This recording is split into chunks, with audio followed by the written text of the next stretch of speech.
नारायण पूछे तुलसी से दिलवा के बात हो। नारायण पूछे तुलसी से दिलवा के बात हो। के तोहर माता हवन के तोहर पिता हो। कवन नागरिया तुलसी भइल बा विवाह हो। कवन नागरिया तुलसी भइल बा विवाह हो। नारायण पूछे तुलसी से दिलवा के बात हो। नारायण पूछे तुलसी से दिलवा के बात हो।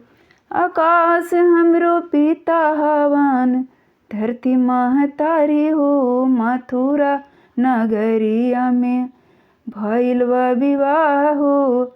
मथुरा नगरिया में भइल बा विवाह हो। नारायण पूछे तुलसी से दिलवा के बात हो। नारायण पूछे तुलसी से दिलवा के बात हो। कहाँ तोहर नैहर कहाँ तोहर ससुर हो। के तोहरे हवे तुलसी कंता तोहार हो।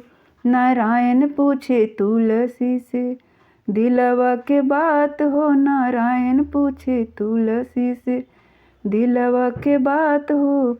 गोकुला में नैहर मथुरा में ससुर हो।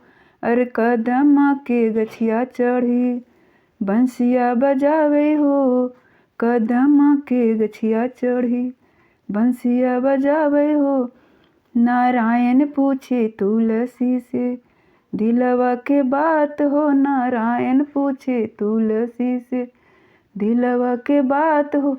ओहे तो हवे नारायण कांता हमार हो।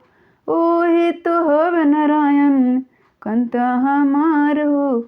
नारायण पूछे तुलसी से दिलवा के बात हो। नारायण पूछे तुलसी से दिलवा के बात।